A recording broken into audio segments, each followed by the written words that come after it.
Welcome to the Intercut podcast channel, where we are recapping some of the most notable premieres of the 2025 Sundance Film Festival.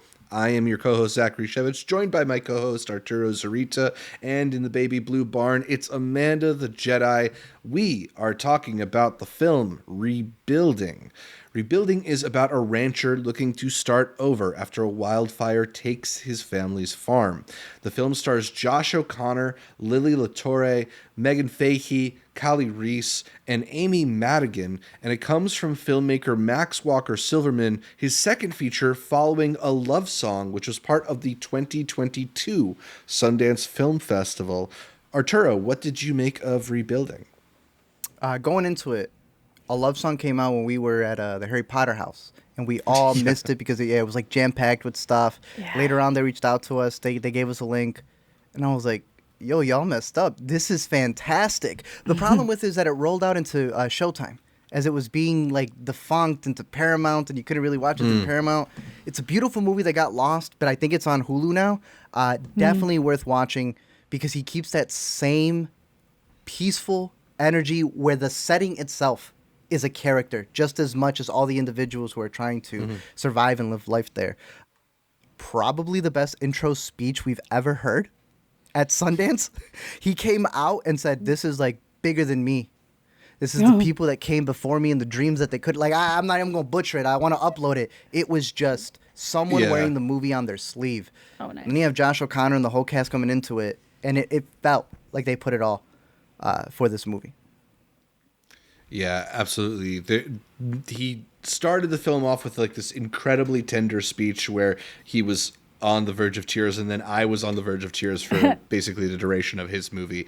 It is such a like heartfelt, beautiful film. It's really slight and simple, but it's just a very like emotionally rich story about this community, both like that you have and that you find, and also just about finding hope in the wake of tragedy. And, you know, perhaps there's like an additional bit of resonance in seeing it amongst a group of people, many of whom came from Los Angeles in the wake of their wildfires. But I think there is just something really universal about the story of how do you find the energy, the willingness to start over when you've lost something so significant. And it just handling it in this particular way that Max Walker-Silverman does, I feel like it never becomes like overwhelmingly sad here, because there is just like a warmth among the community. And there's a scene where Josh O'Connor's character goes to try and get a loan, and a different kind of movie would have him meet with like a mustache twirling banker who just revels in the opportunity to deny a loan. And instead, like, you can see the regret and pain that this causes the person. Like, that this is not a movie about people trying to screw each other over. It's a movie about people trying to help each other. Yeah, I think one of the things I found most interesting, because it's not just that he's trying to rebuild after a tragedy. He's trying to rebuild a life that was already kind of being taken away from him. You know, the small, the family-owned American farmer is kind of going the way of the wind. America can say they respect them as much as they want, but unless you're factory farming, you are not of value significantly, unfortunately.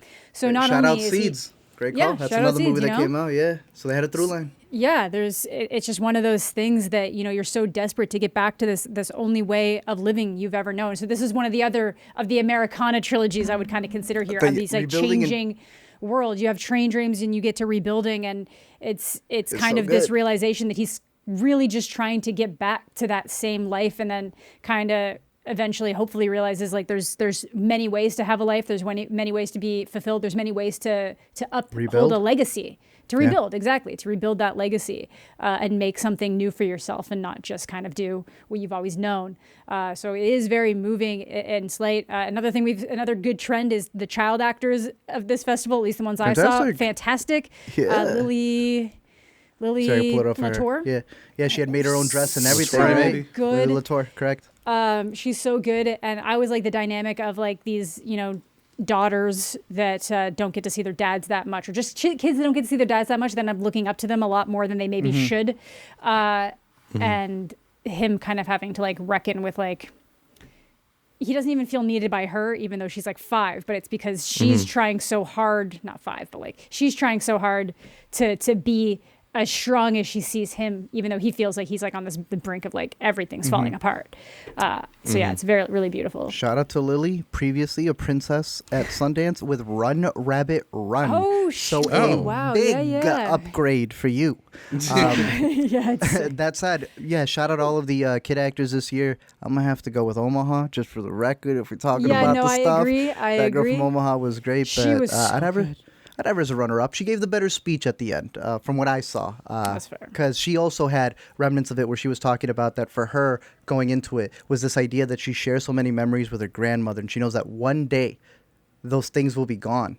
And it was her grandmother who helped her make the dress that she designed, gave it to her grandma to sew so that she could bring to Sundance. And it's always adorable to see like a child that, like, what are you possibly drawing from? What history? And, a mixture of the directing, Josh O'Connor, everyone else around her as well. Because Meghann Fahy did a great job within the movie, but also outside in really supporting her, and really felt like that almost warmth to it, as well as Kelly, who does a great job.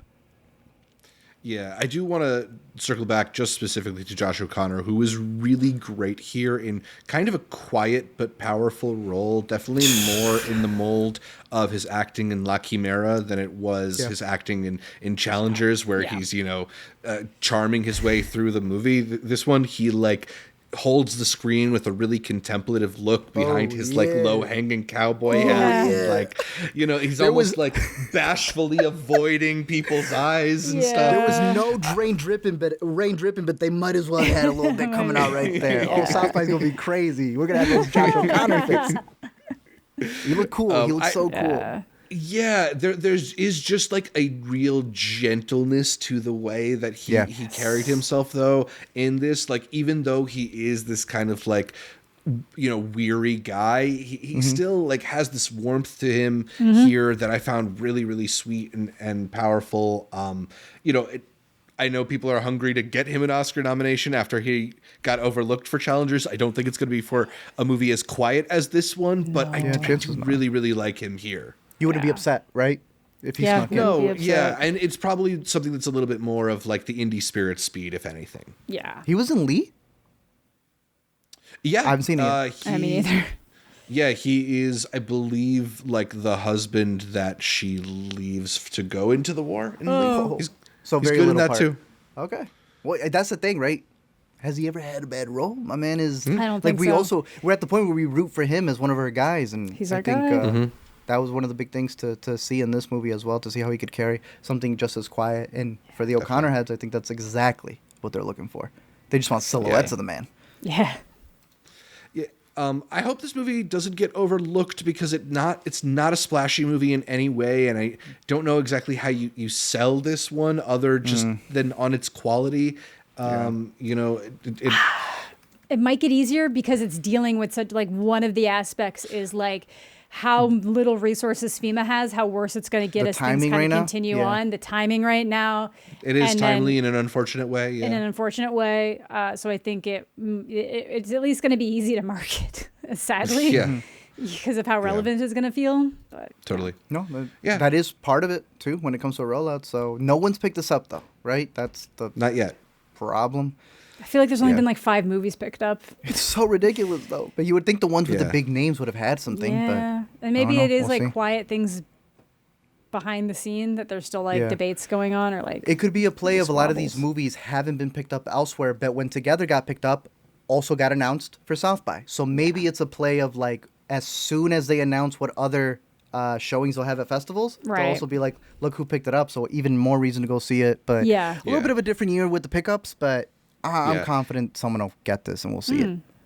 Max Walker-Silverman's last film, A Love Song, ultimately went to Bleecker Street, and that seems like kind of the right type of studio to pick up something like this. It's not going to be a major splash, but I think it could be a modest hit for one of those smaller distributors, whether it's along the lines of Thelma from last year, not necessarily a really splashy movie, but one that hopefully finds its audience. Yeah. Thelma was definitely that.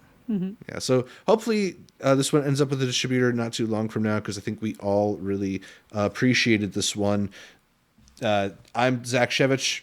That's Amanda the Jedi and Arturo Zurita. We are talking about the movies out of Sundance. So stick with us here on the Intercut podcast channel for more reviews from the festival. Thanks again for tuning in. And until next time, I don't remember any quotes from this movie, but shout out Bring Your Own Brigade, another Sundance movie that dealt with wildfires. That's a really good documentary. That's another good one.